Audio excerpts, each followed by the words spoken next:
Years ago in handling catheters where the tube in between the hub and the upper portion of the catheter has been clamped and used so frequently there's a permanent indentation in the tubing. I'm sure many of you guys have seen this, especially with older catheters, to where the slightest movement left or right will just cause an instant kink in that line, and that can just become a major headache.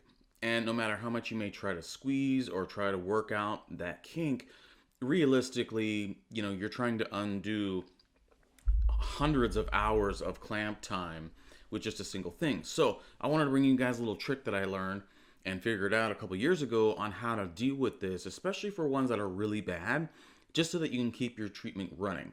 Now, this does involve scissors, bloodline tubing. This is just the general Mediset systems.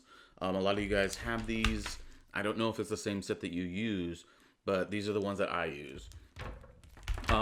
Obviously, if you can, try to just salvage some of these. Maybe if some of them fell on the floor, or if somebody had to open a bag and forgot it or didn't use it, just set some of this tubing aside and it can be very helpful.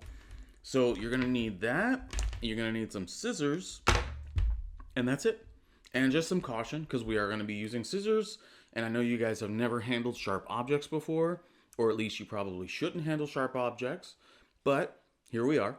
So it's super easy. I'm gonna include some images of how I placed it, and so that you can actually see it in function. So you're gonna take, this will work with either line, either arterial or venous, but you're gonna take the part that connects to the dialyzer, and you're gonna probably cut about, I don't know, realistically you might only need about an inch. I'm guessing this is an inch. Guys are bad with distance and inches, so we're gonna just cut that. Boom.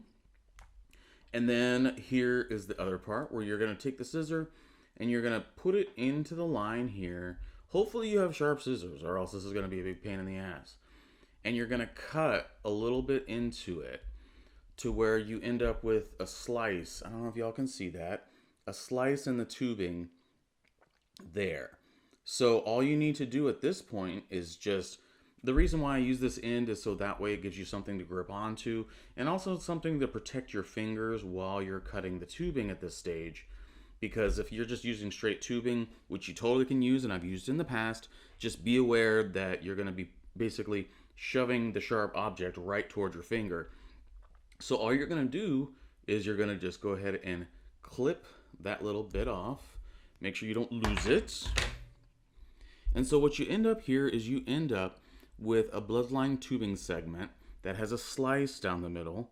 I don't know if y'all can see that. You see that? So what you're gonna do is the offending portion of the catheter that has that bothersome kink in it, is you're basically just gonna take this sliced area and just wrap it right over top of that kinked segment. Now that does not get rid of the kink, however, it prevents the side-to-side movement or any kind of movement in any way, basically prevents it from kinking off right away. These, obviously every catheter is a little different, but these will generally wrap around just about every single size catheter tubing that you'll see on the market. At least they work for all the ones that I work with. There's varying sizes of tubing available. I mean, if you need to go smaller, sometimes you can do it with an oxygen cannula. You can do it with just smaller pieces of the tubing. I recommend just using it from the main blood pump segment that connects to the dialyzer here, because that gives you a safety buffer while you're slicing into it. So you're gonna see in the images that this will just simply place over the catheter, and it will help save you a lot of headache and a lot of problems.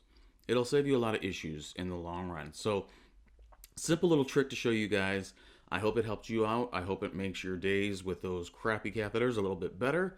And yeah, just be careful. Watch yourself, because you're probably not qualified to handle sharp objects. And if you are, just, don't stab yourself. Anyway, I hope you guys have a great day, and I hope this helps some of you out.